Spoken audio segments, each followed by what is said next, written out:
Welcome along to the first ever LSL podcast.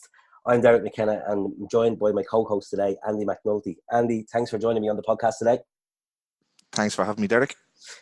So the purpose of the podcast, Andy, is obviously to promote the Leinster Senior League through all the divisions. So what we're hoping to cover today on the pod is we have an interview with Gavin Fleming. Some people may know Gav. He's the LSL's social media guy, but he's also a divisional secretary. So we've a good interview with Gav. We're also talking about the Oscar Traynor Cup and a little bit about why it doesn't get the coverage that it perhaps deserves. So we'll touch on that. We have an interview with Brian McCarthy, who was recently named LSL representative team manager, and of course Brian also manager of St. Moctus. We'll be touching on some of the recent cup draws in the LSL, the Charlie Cattle Cup, the Noel Ryan Cup, and the recent Intermediate Cup. Is it round 3, Andy, the Intermediate Cup we're at the moment? Yeah, third round. Third round. So we'll touch on that. We'll also briefly touch on the recent UEFA Regions Cup playoff game. There's a little bit of controversy there, so we'll have a chat around that, and hopefully we'll get to some league roundups and what's upcoming towards the end of the show. So just in terms of the podcast, Andy, obviously we're looking to promote the league. Perhaps if you could let us know why you wanted to get involved with the podcast. Yeah, well, look, Derek, I've obviously been involved in the league for quite a while now. And I'm a big advocate of the league, a big supporter of the league. I've obviously been critical of some of it in the past, but I'm looking to move it forward. It's one of the best amateur leagues, if not the best in the country, and it's just another step forward for the league. It's brilliant that it's been sanctioned by the league, and the chairman, Dave, he's been 100% supportive since it's been announced. So, and I think it's been supportive across the Leinster Senior League. I've received a number of different messages and well wishes and stuff like that across. So, yeah, I'm just looking forward to it. It's just about getting the league out there and bringing a little bit of exposure to some of the teams that might not always get it. And yeah, it's just about being involved and as I said, bringing the league forward a little bit further than it currently is. Definitely, and I think like that, it's similar to why I wanted to get involved. Obviously, I've been involved in football a few years. Currently involved with Cabarrett United as their kind of social media person and PRO. And I know obviously yourself, you're heavily involved with Bluebell. What we won't be doing, I suppose, in this show is focusing too much on Bluebell and Cabarrett. We make them up the odd time because we kind of will default back to that what we know. But what we will be trying to do is just to give the league as much exposure as possible. It is the strongest league potentially in the country at the moment, the biggest league in the country. There's so many divisions out there. I think someone told me recently there's over 5,300 players in the league, registered players in the league, which is crazy, really. So we'll be trying to obviously cover as much as possible. We won't be able to cover everything every week, but we'll try to get into as much detail as possible and maybe some good feature interviews along the way.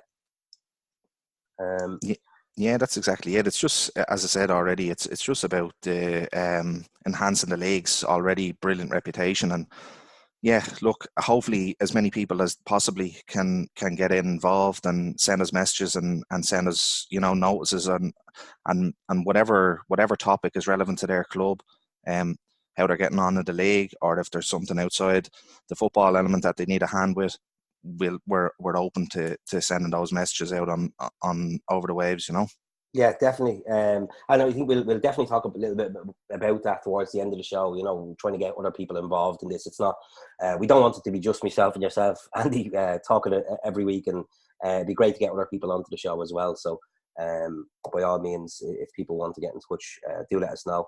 I think it might be a good idea, Andy, if we listen to the interview I did with Gavin Fleming. As I said, Gav is the social media guy at the LSL. I spoke to him a little bit earlier on today. So we'll have a listen to that and then we'll come back to the rest of the show. Yeah. Gavin Fleming, the LSL's social media man. Welcome to the first ever LSL Podcast. How's it going, Derek? How are you? How's things? Not too bad. Welcome to the show, Gav. Yeah, no problem at all. So, Gav, before we get into your current role at the LSL, Tell us a little bit about your background in football. I know you were involved with Dundalk and Celtic for a long time. Yeah, it's probably, I think, all in all, 17, 18 years there with Dundalk and Celtic, so player, and then manager, so I think it was 7 or 8 years a player. I took over the starting team, then with injury cut short my football career. I don't think I ever had one, to be honest, but yeah, I took over the starting team. We went up the leagues and collected a few trophies along the way. We won the All-Ireland. That was a freak. We won the All-Ireland without conceding a goal in any of the rounds. So that was a good one. I think we done the double that year. And then we kind of got to a certain stage in Saturday football. We decided to switch to Sunday. Got promoted, got the major Sunday.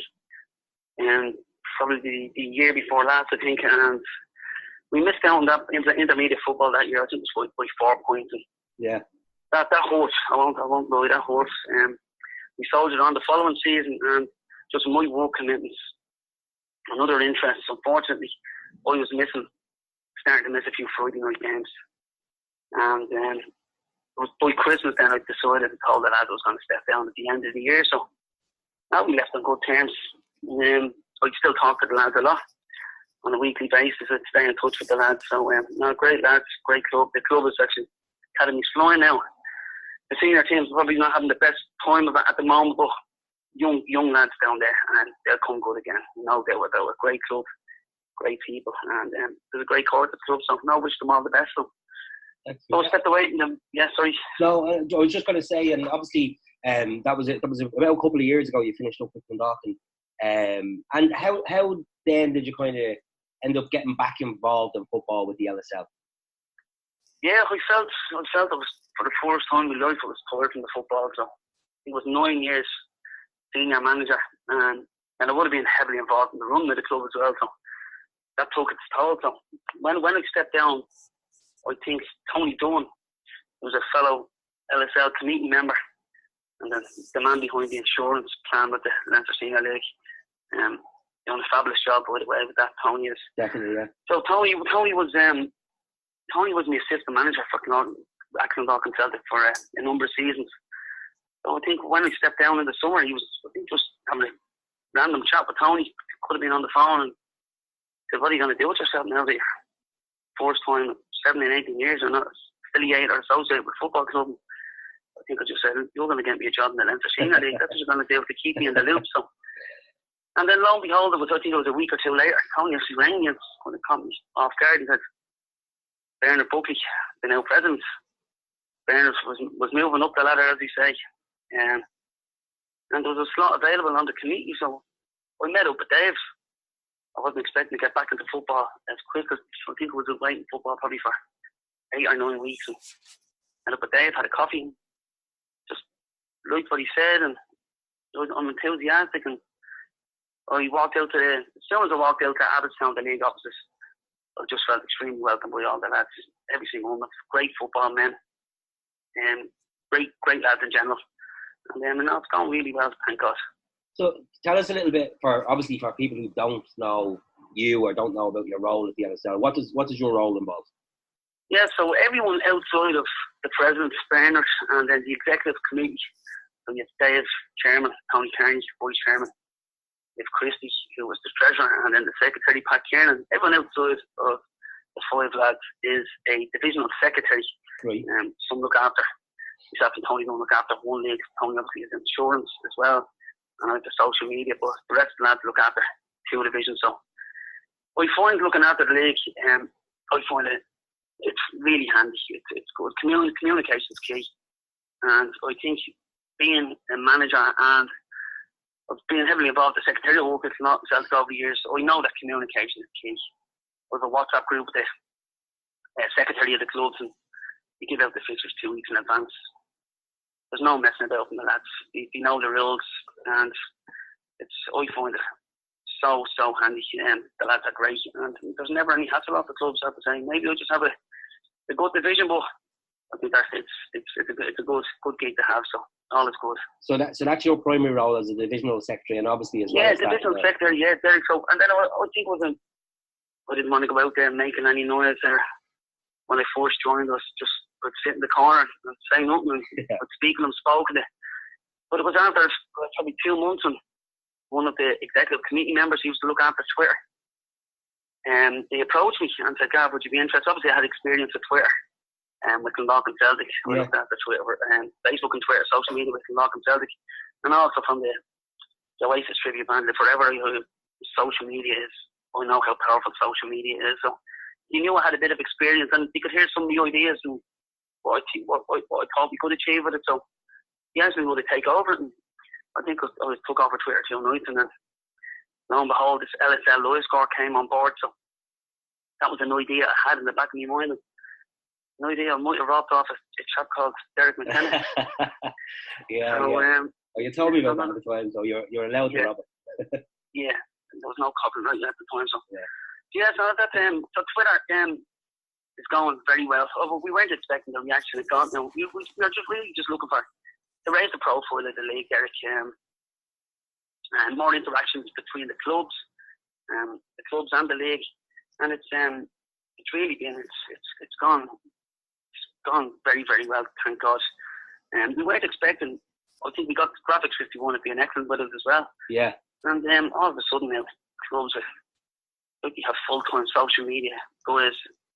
It's the clubs are taking it to a new level. Like, I'm finding it hard to keep up the clubs now at this rate.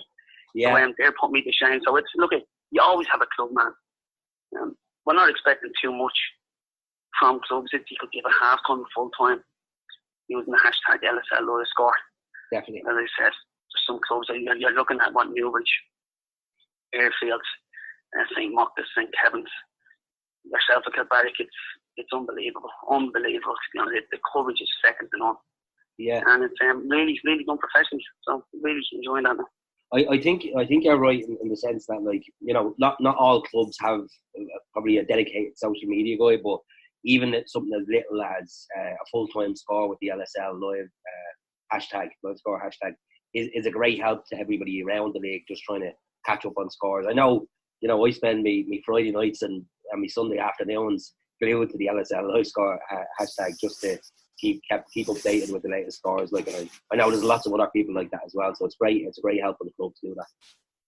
Yeah, no, it's been fantastic. It is, for example, I know Andy McNulty looks after Bluebell, so we don't expect, when Andy's obviously playing, we don't expect updates. So it's like Andy would do a pre-game graphic, and then after the game, scoreline. Some lads, but there's even lads who aren't associated directly to clubs, going to random games and putting up reports. It's mind blowing, but it's great. It's keeping the club men somewhat more involved, and I just think it's great to see, and it's great promotion, absolutely great promotion for the clubs and the league, and it's credit to the club men for bringing it to a new level. It's fantastic to see now. Yeah. Just obviously, Gav, you were, and I have to thank you for that. You're a big driver in terms of getting this podcast up and running. But going forward, what is the social media strategy for the LSL? What are the goals for you guys going forward? We don't have them now, Derek. We're just relying on this podcast to be an overwhelming success. So no pressure on you. No pressure, no, thanks. No. So, but seriously, as I said, we just want everyone getting involved. You see people putting up tweets and people maybe forget to tag the league in it. Yeah. And that's important because there's a bigger audience then. For example, Patsy White at the draw every week. They always put up, we retweet it. If that means you sell more tickets for the draw. Yeah. It's a no-brainer. So we don't want to keep pressure on clubs. Clubs find it tough enough the day-to-day run the football club. So look, social media isn't the main priority to clubs. We understand that. I understand that. I know how important and how hard it can be being heavily involved in running football clubs. So look, we just want a couple of updates, and look, we have a few ideas.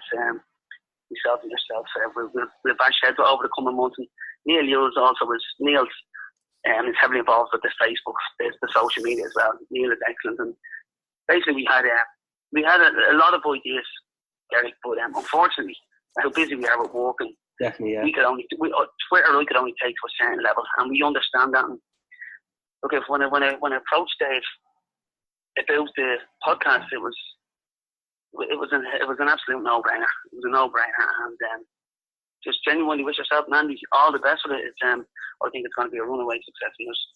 The work you're doing with Kilbarrack and Andy's knowledge, and you see Andy involved with doing so much of Bluebell. It's great to see. And even going back to Andy, the first actually graphic I had for the hashtag LSL live score came from Andy.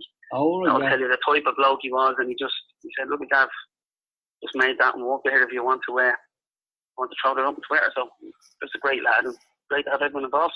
Yeah, like obviously we're hoping it'll be a success, and as I said, I want to thank you for being the kind of the driving force behind getting it up and running. So really appreciate that, Gav. Thanks so much for coming on the show today as well. Look, I'm sure we'll have you back on at some stage. I know myself and Andy would like to kind of get the divisional secretaries on to talk about their leagues and what's going on in them. So we'll definitely have you back on at some stage over the coming weeks. So looking forward to speaking to you again. No problem at all. There's talk to you soon, mate. Cheers, Gav. Thanks a million. Okay, right, bye-bye. There you go, Andy. You were getting plenty of shout-outs in that interview.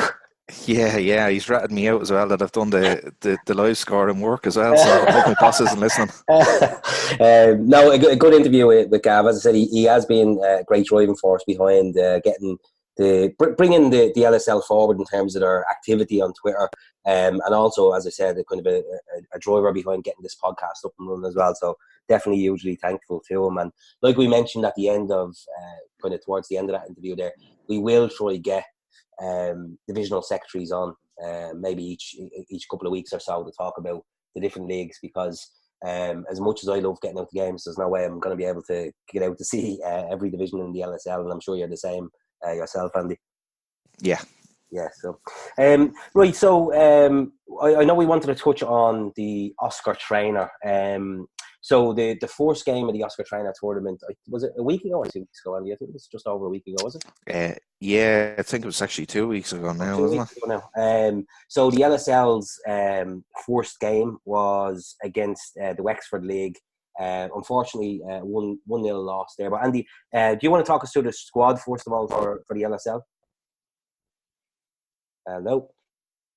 Yeah, so obviously it was a disappointing result for the lads, but unfortunately, or fortunately for them, they do have another opportunity. So the group that they're in at the moment is with the Defence Forces and obviously the Wexford Football League. So there is still an opportunity to go through there. I think the top two in that group go through. I think we had that confirmed last week by Gav. So yeah, there's still a perfect opportunity there for them to go through. Obviously, they just need to go and win that game now, and I hope things could go their way in the other game.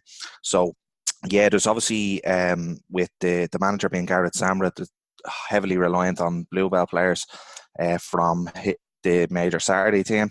Yeah, but that being said, obviously the Saturday team at the moment are flying. I think they're 6 or 7 unbeaten now. And 100% record in the league. So obviously Gareth has gone with what he knows and what he trusts. Very talented lads there. There's a few kind of scattered around from Usher, Oliver Bond. I have to say, Derek, the lads were very unlucky in the game. Gareth asked me to go in as a goalkeeping coach, just give him a dig out, make sure the lads are prepped before the game. So I got to enjoy the game from the sideline. And they were very unlucky. Like, it's just, I think Steve Donnelly had a great chance in the first half. Normally, he put them away. You see him every single week putting those goals away. And it was just one of those days.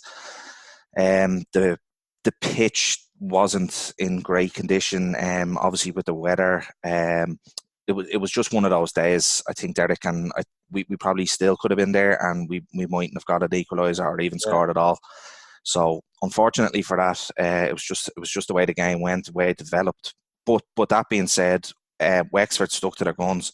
They were big, strong, physical lads. They're a very good team. Very, very they good. Are. Yeah, there's a lot of that team are from North End United. That's correct, yeah. Even the guy who's scored the goal, Paulie Murphy, he was playing League of Ireland there a couple of seasons ago, as far as I recall, with Wexford.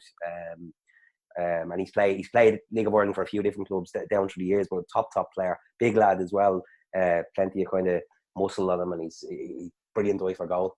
Yeah, and it wasn't a case that the lads took them for granted or anything. It was just, I thought on chances, Leinster probably just shaded it. Wexford did have a couple of chances, and Craig and Brian in goal. In fairness to him, he pulled off a couple of great saves. But by possession-wise and chances, I just thought Leinster were probably on the wrong end of the result. In the end, a draw might have been a fair enough result across the game, but very, very unlucky to come away with nothing from that game, I felt. Yeah, and like it won't be easy against the Defence Forces either. There, I presume that's the same Defence Forces team that's just come back from the World Defence Forces World Cup thing, wasn't it? Weren't they away recently? Yeah, I think they were over in Japan or China or somewhere like that, was it? Yeah, and they done pretty well. I think they got to the quarterfinals or so, and I know there's there's actually a good few LSL players playing for the Defence Forces, as far as I know. I'm not sure the breakdown and who will be involved in the Oscar Traynor setup, right. but yeah, I'm not too sure, to be perfectly honest with you, Derek. But yeah, they'll always be strong. We've always had good reports. I think when I was involved with the Oscar Traynor side last year, and James was the manager. Yeah, that was a tough game, and yeah, they'll be well up for it again, because obviously the top two in the league go through, so there's everything to play for. I know it's a bit of a kind of a bugbear for both myself and yourself and a lot of other people as well. The Oscar Traynor, it doesn't seem to get a lot of coverage, in the sense that if you're looking today to find out what league or what teams you're supposed to be playing against, or what the groups are made up of, it's very difficult to go online and find information around fixtures and results. I know you sent on to me earlier on, the Kerry District League are very good at putting together all the groups and all the results that come through. But other than that, it doesn't seem to be a well-publicised competition. And obviously this year, you have a lot of leagues that don't play in it. Even like this year, the former winners, the AUL, obviously not putting the team into it. And I remember speaking to people a few years ago down in Tipperary. Tipperary South don't put a team into it because they were afraid of, essentially, their fear down there was that players were being poached by whoever the manager was, or whichever manager would kind of pull together a representative team. A lot of the players would then end up the following season playing for his club. So there was always kind of fears around that. But like where do we go in terms of promotion of the Oscar Traynor, and how can we get better at that, Andy? Well, I think we're doing it already. You know, we've made the first steps by mentioning it here. Yeah. In fairness, Gav did mention in his interview with yourself that, you know, a lot of this is down to time and resource as well. Like the lads in the leagues across the country put absolute massive man hours into the leagues. You know, the division secretaries, the chairman, the secretaries, the treasurer. I can keep going naming tasks that need to be done, and unfortunately, you know, they have lives and families to go home to as well. So I'm not entirely sure, Derek, but I would imagine that probably has a part to play in it. You know, that it just needs probably someone or something to happen to get it back to where it was. My firm belief is that it should be an honour to play for the Oscar Traynor. It should be an honour to play for the Michael Ward and the intermediate team against Scotland. Yeah. That should be your ultimate aim as an amateur footballer. Yeah. Obviously, then you've got the international team as well, which is fantastic and have been greatly successful over the years. But there's also people that don't qualify for the international team because of they've either played League of Ireland in the past or whatever. Yeah. So I just always think that it should be the pinnacle, and it should be what everyone is striving towards. And I just don't think it really has that feel anymore. Obviously, I've been involved in quite a few, luckily enough to be involved in quite a few squads, both on the Oscar Traynor and in the intermediate sides. Yeah. So I've seen it from the inside as well. And then more recently, with Andy Noonan being the manager of the intermediate side, I would be very close to Andy, obviously being with Bluebell for quite a time with Andy. Yeah. And he'd be explaining to me the difficulties of what he has to do, trying to set sessions up before the games, or trying to even get lads on the phone, or trying to commit, because sometimes the fixtures may be 3 or 4 weeks in advance and the lads don't really know what they're doing, or they'll commit to you now, but then they go home and, you know, or after a session they say, I'm not really up for that. To me, that's a bit mind-boggling. But everybody, it's an unpaid sport. Everyone's committing time, and I do understand that other people have family commitments. I get that, because sometimes with the Michael Ward you have to travel down to Sligo, down to Cork, down to wherever for three days, and that could be difficult if you have a young family or whatever. So I completely understand the commitment side of things. But there is a massive pool of players there, and I just think there's not enough emphasis on it at the moment. Yeah, it should, like you say, it should be a huge honour to represent your league, and I think it should be like you say, probably the pinnacle of high achievement. If you're playing in a league and you get to feature for the league's representative squad, it should be a huge achievement. And it's probably the tournament over the last few years has probably lost that, and hopefully by promoting it. We'll be able to get back to, obviously we'll do whatever we can on the podcast to promote the Oscar Traynor, but hopefully it can get back to where it once was as that kind of pinnacle of a player's kind of playing career.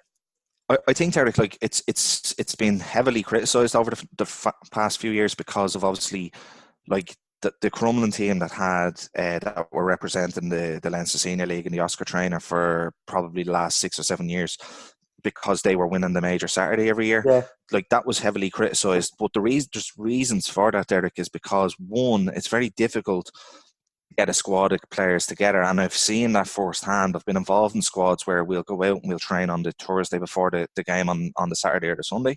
And you could be training with literally the best 18, 20 men that are available in the squad. You turn up on the Saturday and half of them are there. And they've all pulled out for a number of different reasons, but these are the commitment levels and these are the challenges that those managers have. So I can fully see why the league appointed the winners of that division to represent, because it just makes it easier, because you knew that the Crumlin lads were a team. They were obviously the best in the country for a number of years. I think they won 7 or 8 leagues in a row, something like that. And they were the right fit, because the managers knew they were going to turn up every single week to those Oscar Traynor. But on the flip side of that, I can understand from the outside how it looks, because people aren't aware of these challenges, and I don't feel they know sort of these challenges that are presenting to themselves, to the Oscar Traynor managers. And I just wanted to get that out there so that there is a little bit of context in why that has been done. Now, I'm open to correction and I'm open to suggestions. I want to make these competitions better and these squads better.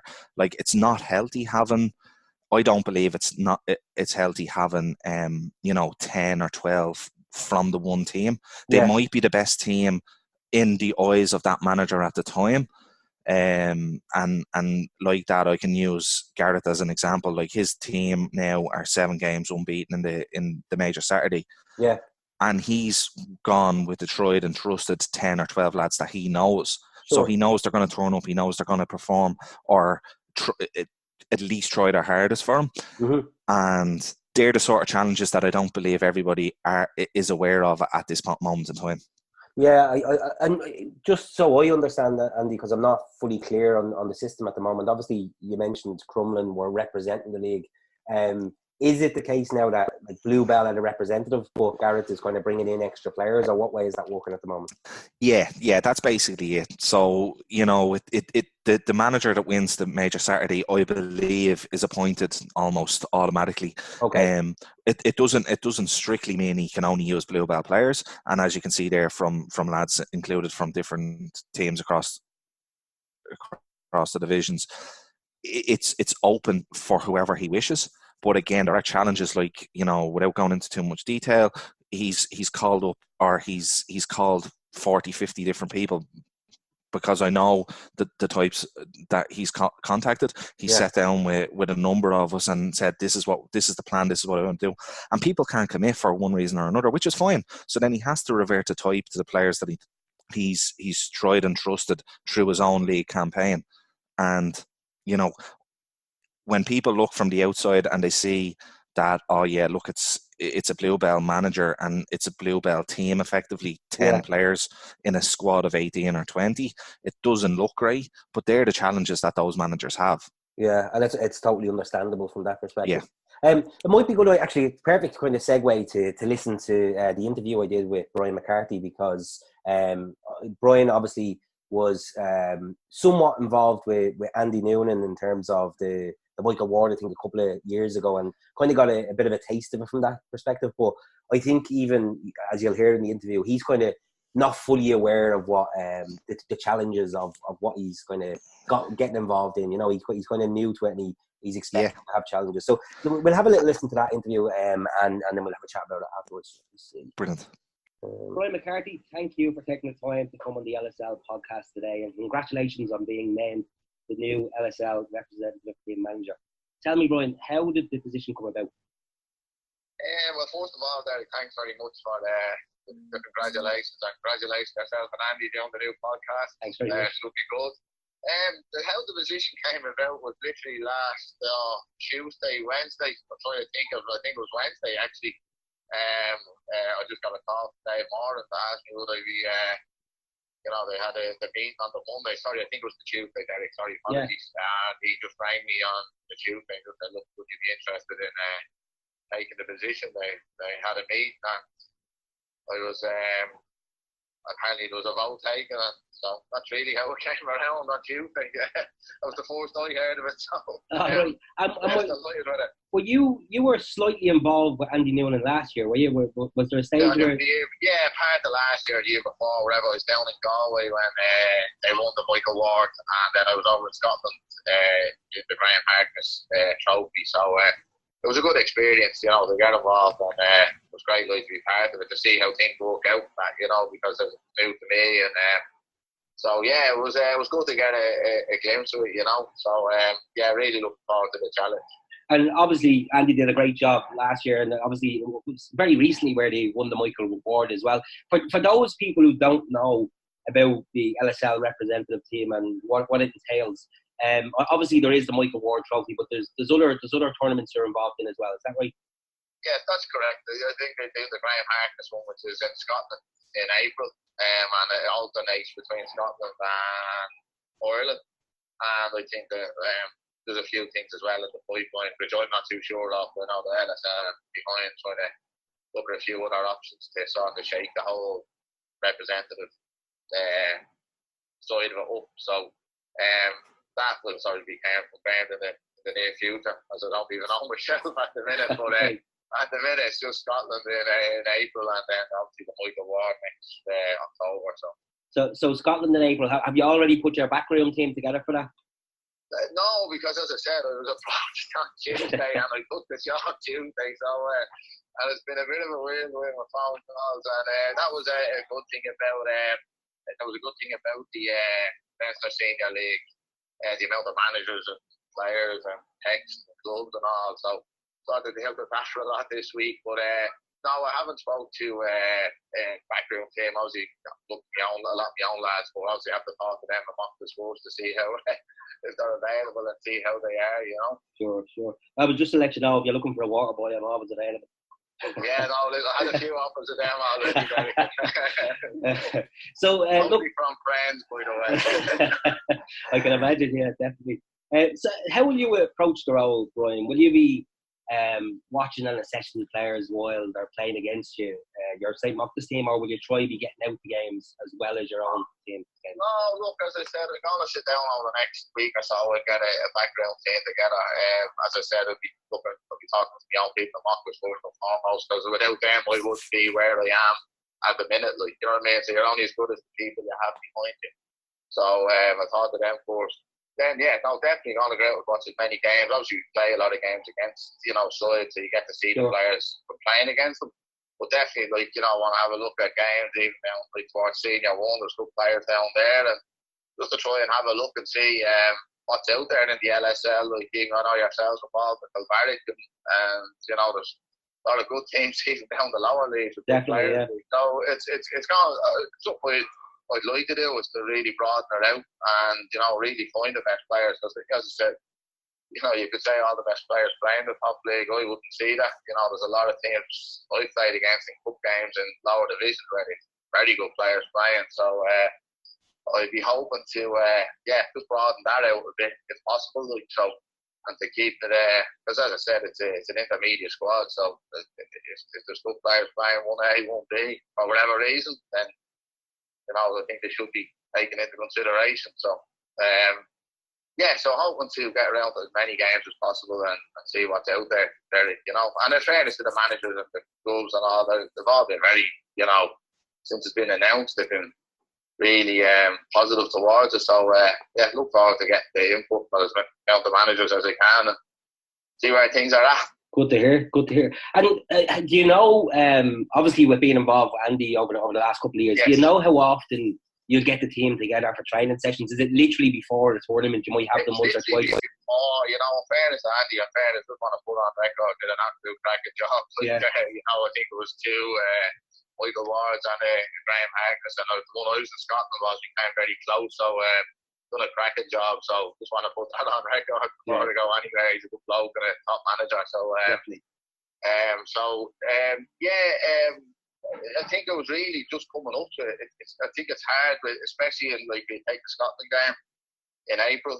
You have a lot of you're in the business end of the Men's Senior League season, whether it's cups, leagues. So it's really hard for players and our teams to be picking players up and getting them training when they're in the business end of the season. Sure. So again, hopefully have a conversation with managers and the league and the fixture secretaries to see what we can do. Maybe try to squeeze in a game if possible. I don't know, but I'll do my best to try and get at least a game and a few get-togethers even, or even games between players. Like as I was saying, even if there's players around lower leagues that you can get up and maybe have a game between ourselves, something like that. This is all new, Derek. I haven't put a lot of thought into it, but that would be a sort of plan that I'd like to do. But again, it all falls back to fixtures and games, unfortunately, around the business end of the season. So, but that would be a plan. And again, we have to have talks with fixture secretaries and managers of clubs and that. But I'd hope to get something, together maybe in February to get people together. Sure. A couple of games between each other, but again, it all depends on other circumstances. Sure. Moving kind of off the LSL and onto your club team, obviously St. Mochtas are absolutely flying this season, which is great to see. Unbeaten in 9 games in the league. What's changed this season compared to last season? Like last season, I don't know whether you would consider last season disappointing. That was a 4th place finish. I would consider the last 2 seasons disappointing. Yeah. To be fair, Derek, you're dead right. Listen. To be honest with you, I just think it was freshening our up this year. We won the league 3 years ago, whatever it was, and we did be a great bunch of lads. Lads I'd never forget. Loyal. Be loyal to them, and they were loyal to me over the years, So, but I just think this year we've shaken it up a bit, a lot of younger lads and just lads that just, we're really hungry at the minute, and we look strong as a group. So I just think it was a bit of a shake-up that was required, Derek. You know what I mean? Yeah. And, as a learning curve for me, it's hard, when you have good relationships with players, this, that, that.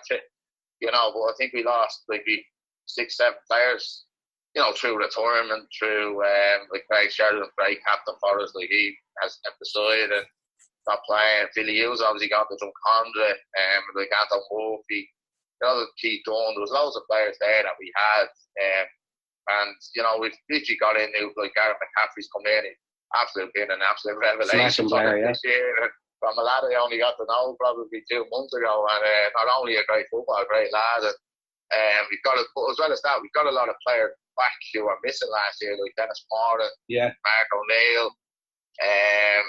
the 2 Summer brothers who, Carl would have been around, but they would have missed a lot last year. You know what I mean? But these lads are all committed and playing, and all top quality players as well. Yeah, all quality players, yeah. And then add into the people that we had there last year, So there's really a great atmosphere around the club this year, which is I'm delighted with. And so it's really all down to the players, in fairness. They've committed for pre-season. We've done a good pre-season. And we're going well at the minute, but it's early doors. But I'm really happy with things are at the minute. It is early doors, and it's always a league that throws up surprise results throughout the season. And I think what's been surprising for me this year is, you look at the season that Crumlin had last season, the whole season unbeaten, and then you look at the league this year and they've already lost 3, which is like it's astounding when you think of it, because there's still huge amount of quality in that team as well. Who do you see as the kind of main, obviously aside from yourselves, but the main title challengers this year? Is it the kind of the typical ones in terms of the Crumlin, the Bluebell? I think if you look at Crumlin, Bluebell, will always be around. They're always in the mix at the end of it. I think the Newt, we played the Newt at the start of the season, but they're at the like 4 or 5 games on the bounce, and they're strong outfit. Even when we played down there, they were very good the second half. So we were actually lucky to win that game that night, to be fair, Derek. We were very good in the first half, but they were really good in the second half, then after that, you look at Bangor this year. Big surprise package, I think, aren't they, this year? A really good side. I watched them against Bluebell recently, and good players, and good side now, I have to say. Yeah, we're actually surprised, but they look strong. And then obviously Leicester will be there or thereabouts, there's no question about it, So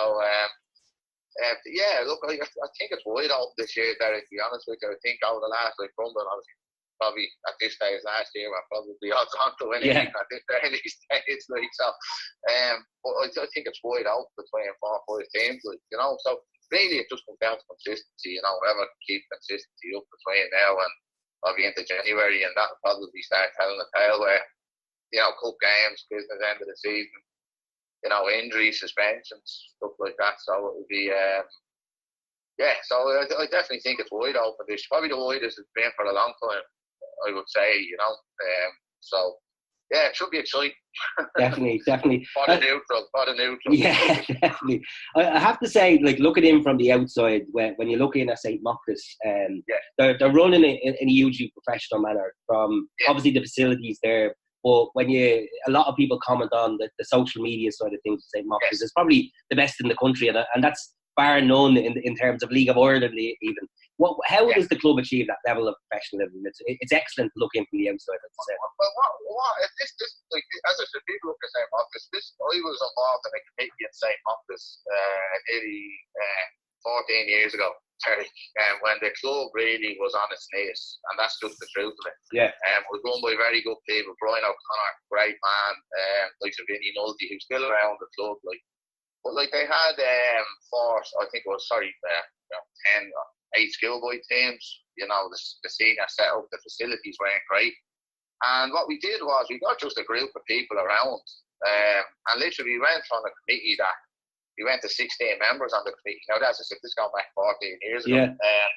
And what we done was we got just a lot of people together, and we got people doing different jobs.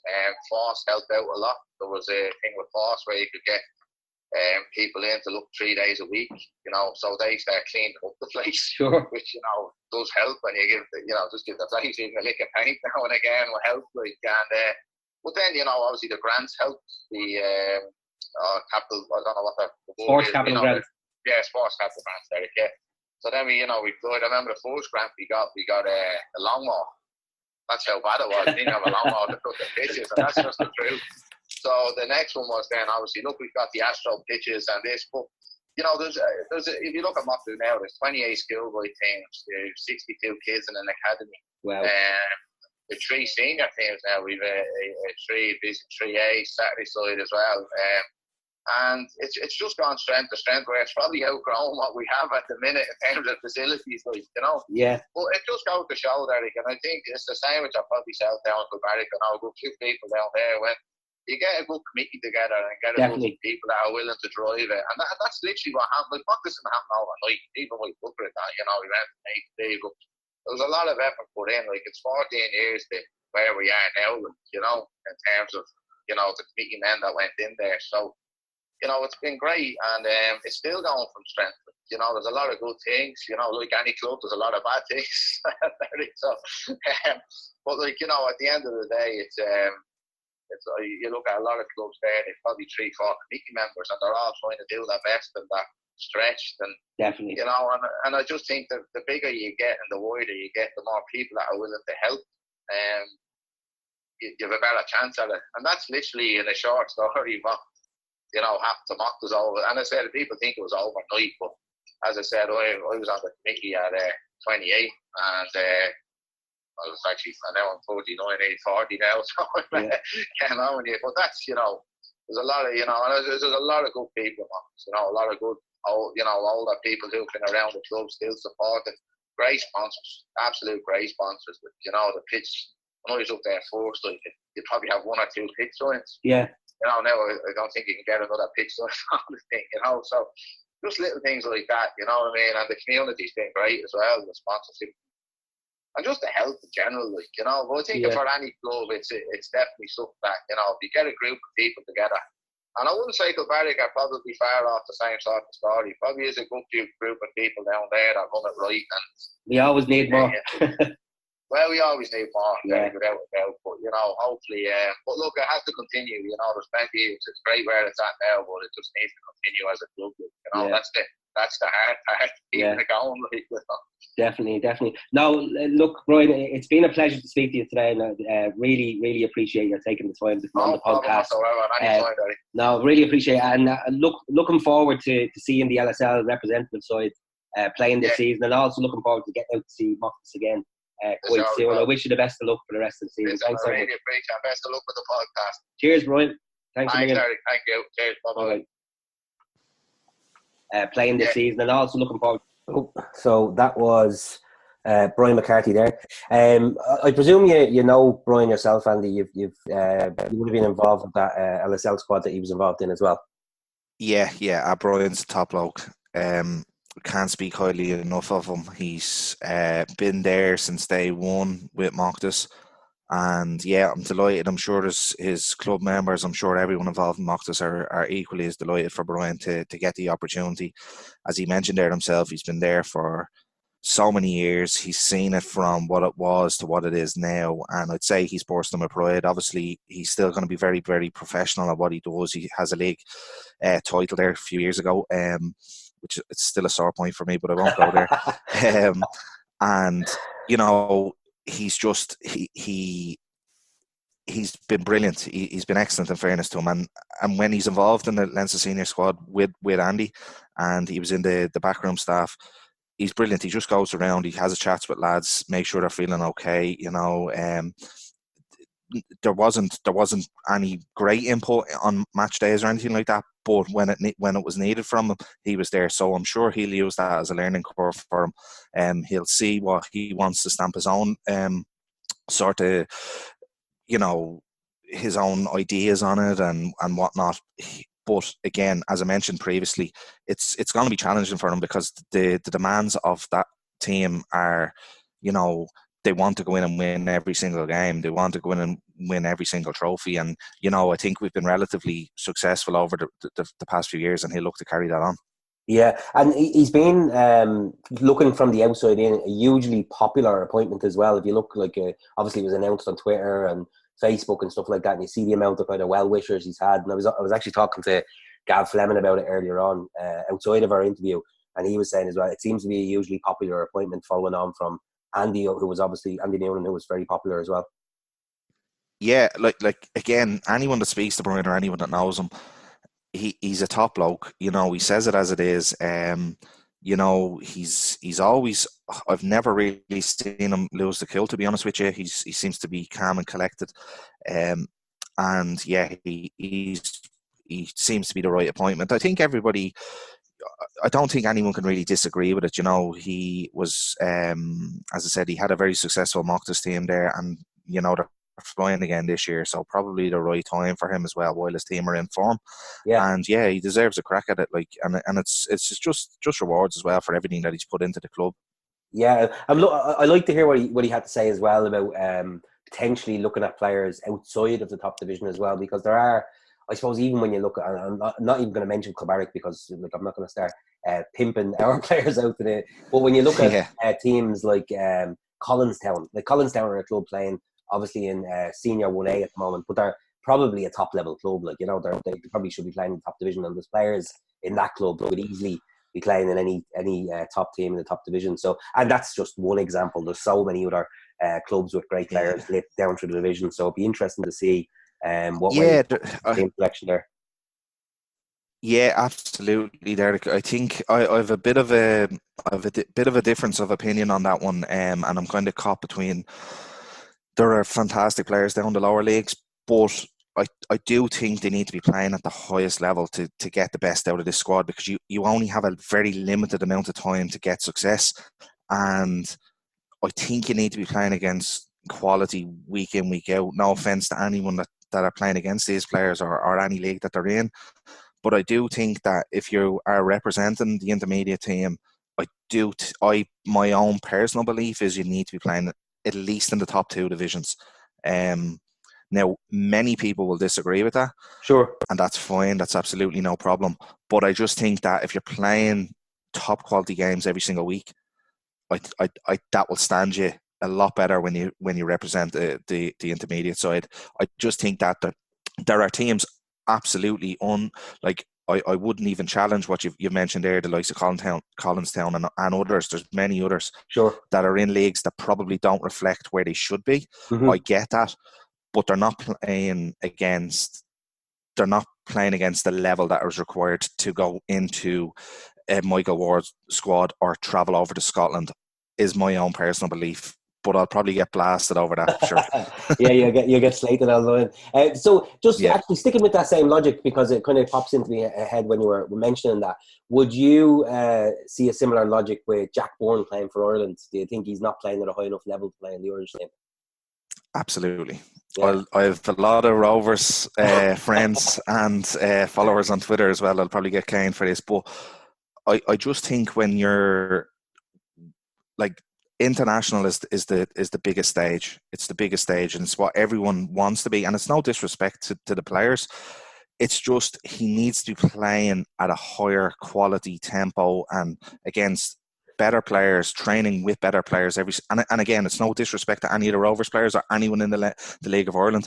You just need that little extra step at that level, and it's what makes the difference. Again, just my own opinion. Yeah, no, and I would disagree with you in the sense that, look, obviously when Jack Bourne played for Ireland, he didn't look out of place, and he looked like he was running the show. But look, football's all about opinions, and people disagree all the time. So but it's also brilliant. It's great for the league. It's great for everybody. It gives everybody a boost. It gives the league a boost. It gives Rovers a boost. It gives everybody a boost. And I'm absolutely not trying to knock what was done, and he was brilliant in those games. But again, I just think if you're looking to qualify for tournaments going forward, I just think he needs to go and challenge himself a little bit more. Again, I don't think you're going to be playing against international quality players week in, week out. And his sharpness, he's been brilliant this season and deservedly Player of the Year. Yeah. But it's just an extra step. Right, I think we'll agree to disagree on that one, and we'll move on, because I'm conscious of time as well. I know we kind of agreed to try keep this podcast to about an hour each week. Now, obviously, we might go a little bit over, a little bit under, but I am conscious that I think we've been going around 50 odd minutes or so. So we have a couple of other things we wanted to touch on. There was some of the cup draws.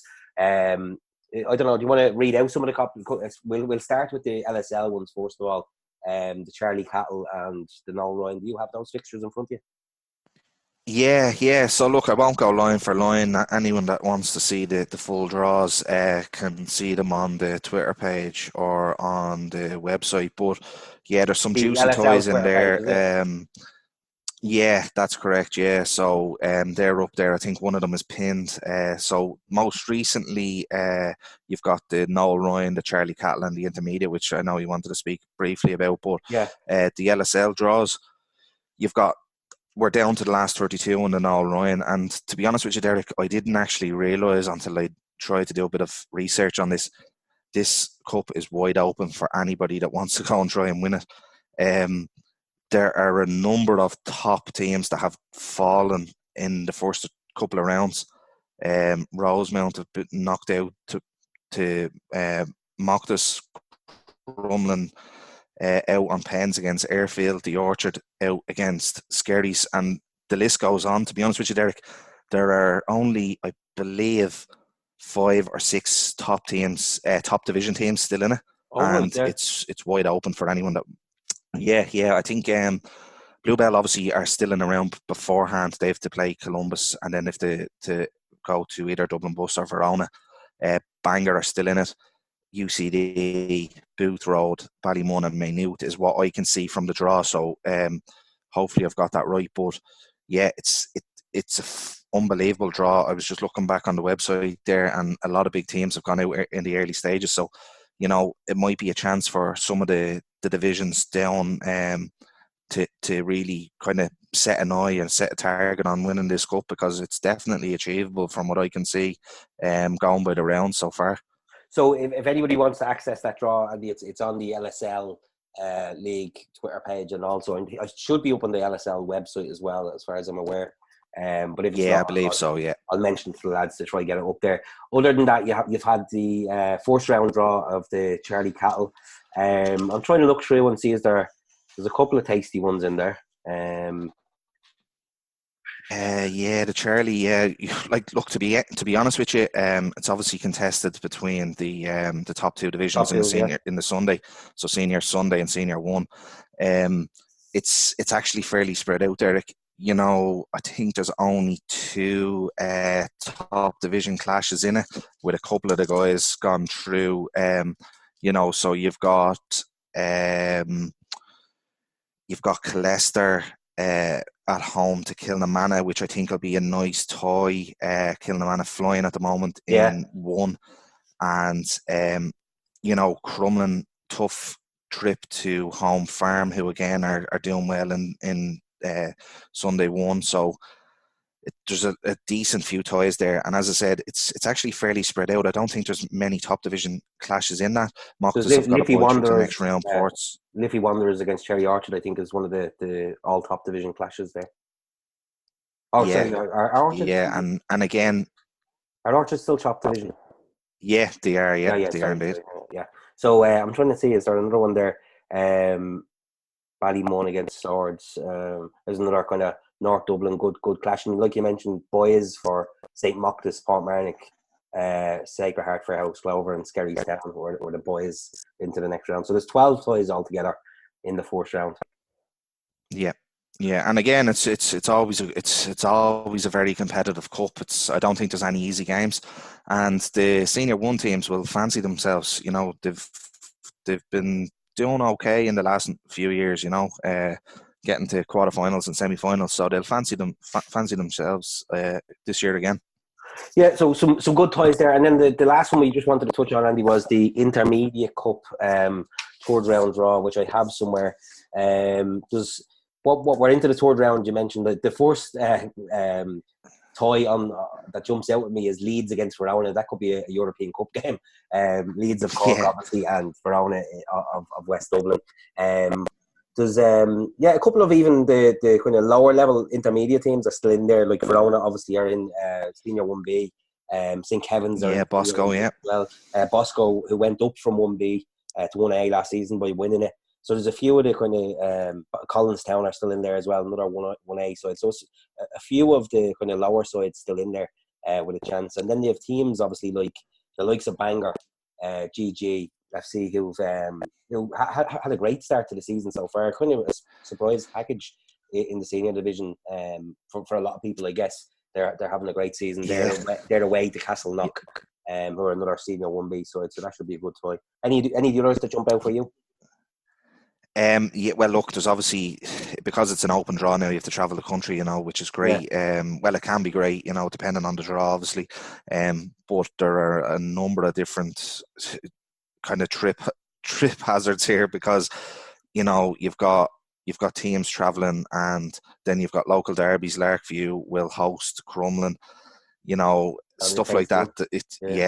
Like, look, it's going to be, they're going to be against the odds, and a lot of these teams that make it through to these rounds are, but that's the beauty of the cup. I'm devastated talking about it, Derek, because we're not in it, but it's just one of those cups that everyone wants to be in it, and everyone wants to make it to the final because it's in the Aviva, so there's no bigger sort of there's no bigger target for them to aim for.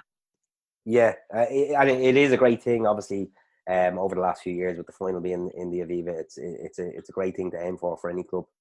Yeah, it's great, and it's been a great introduction. Like, obviously, it's a very prestigious cup anyway, but to have it in the Aviva is brilliant. It just adds to the whole atmosphere, adds to the whole concentration levels of when it gets to the later stages. There's just so much to play for. You can see the relief and the celebrations after games when it gets to later stages, because they know they're one step closer to playing in the Aviva, and you know, it's just one of those things that I think it's been a great introduction to the competition, and I think fair play to the FEI and whoever else it was involved in getting that across the line. But yeah, it's brilliant. But it's another competition that probably doesn't get the recognition or the coverage that it deserves across the country. Not. You know.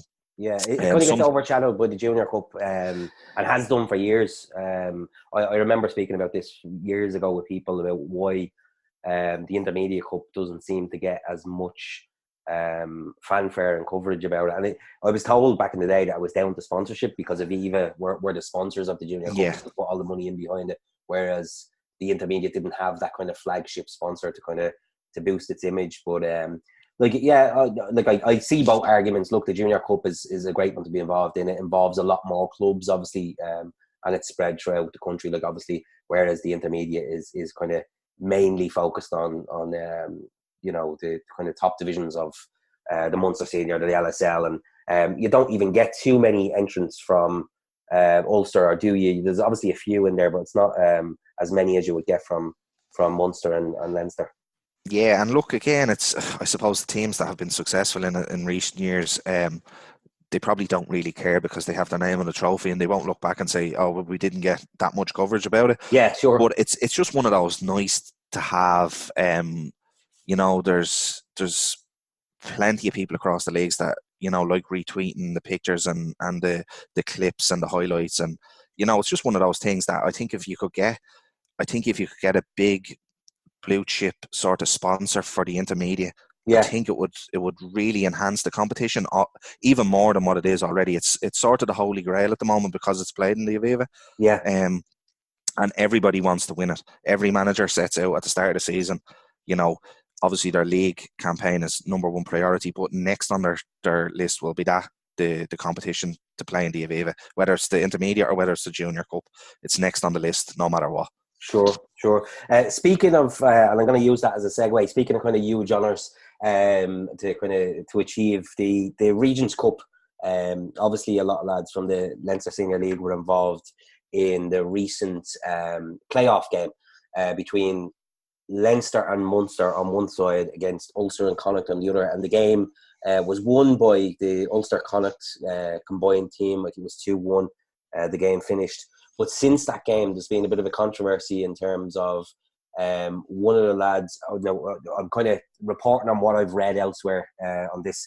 One of the lads from the Ulster Connacht selection had played League of Ireland before, I believe, and obviously that's supposed to rule you out of being a representative on the Regents Cup team. So I don't know what's going to happen there. I'm sure you've heard about it, Andy. Do you think the game should be replayed, or what do you think will happen there?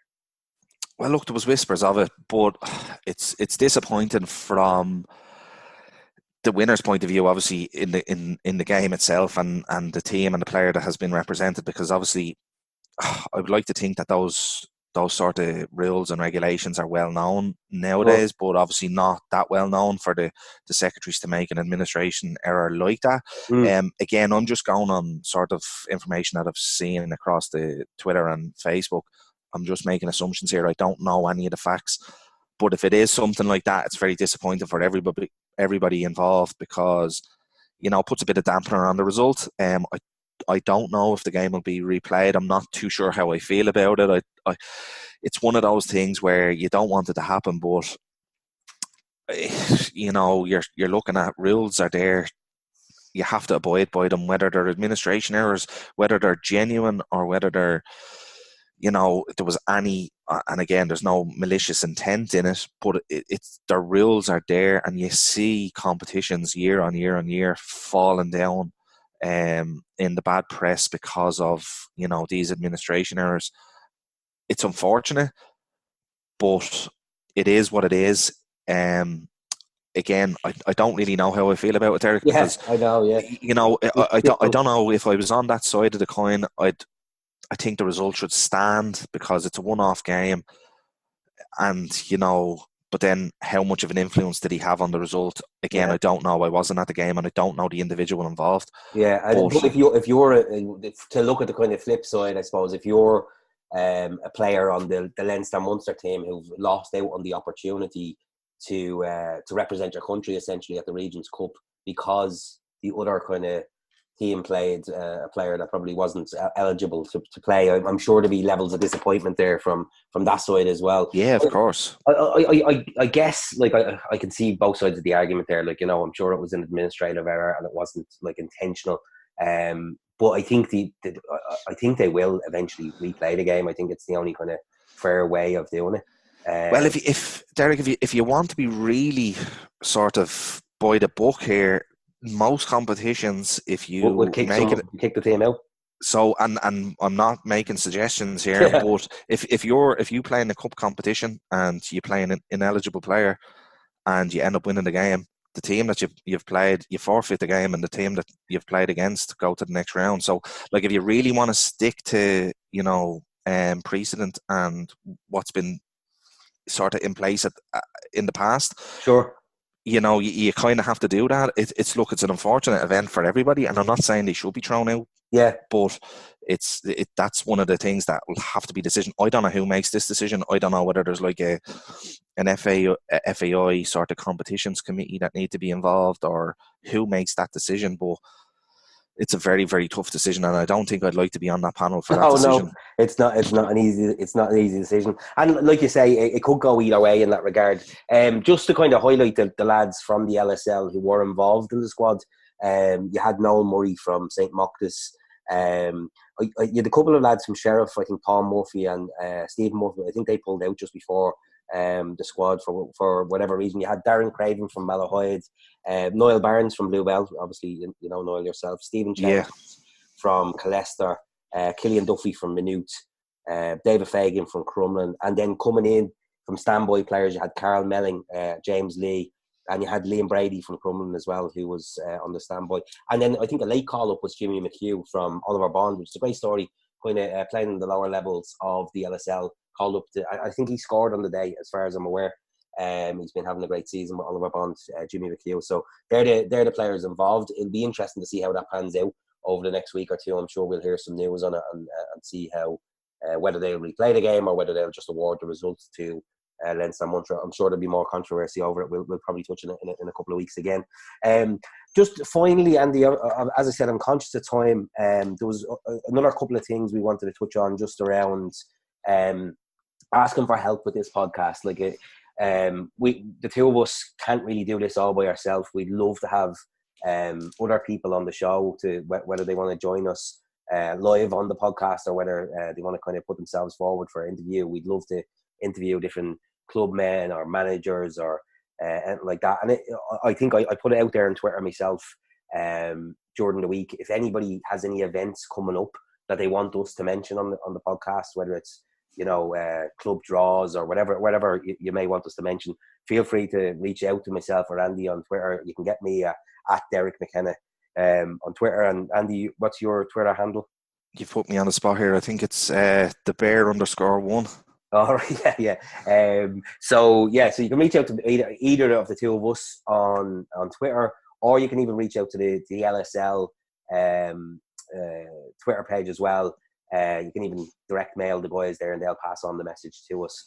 Is there anything else you wanted to touch on today, Andy, before we finish up? Or no, just to reiterate what you've just said there, I suppose we're only as good as the contribution from others. Any topic, whether it be controversial or not, we'll obviously have to, we'll stick to the facts on those topics and maybe throw in the odd opinion here or there. But, there's a number of topics out there that happen every single day, and we just want to get the league out there and clubs, if they have any events on. I know there was a number of items there last week that we were tagged in. Obviously, some of them have passed now. Yeah. So, but again, it's what we're here for. Just tag away and really like send us messages if you have any topics, if you have any ideas for what you'd like us to do or talk about. We're 100% open. Yeah, I think like obviously this has been an introductory podcast. We'll put a little bit more structure to it going forward. I think we'll touch a lot more on what's going on in the leagues, look at results, and maybe look at league tables and stuff like that. I know going forward myself, I'm looking to get people on to interview. I'm hoping to actually get the current general manager of the FAI, Noel Mooney, on soon, and other people from the league, perhaps the chairman of the league, Dave Moran, and other people involved in the league. But definitely people from different clubs, we'd love to interview them and promote them through the podcast. Yeah, and you mentioned there, Derek, like that. I suppose when it was first released, the news of the podcast, there was a lot, sort of skepticism about whether it be Bluebell and Kilbarrack. But you know, we want to, if there's leagues down there that want to be mentioned, just tag away. Like it's about exposure for every single player, every single club, every single team across the Leinster Senior League. So it's what we're here for. We can open any topic. We can discuss a number of different divisions on a weekly, monthly basis, whatever it may be. We don't want to kill you by reading out fixtures and results every single week, because I just don't think it's conducive to good listening. Yeah. But again, it's just about the content that you provide to us. We're happy to talk about.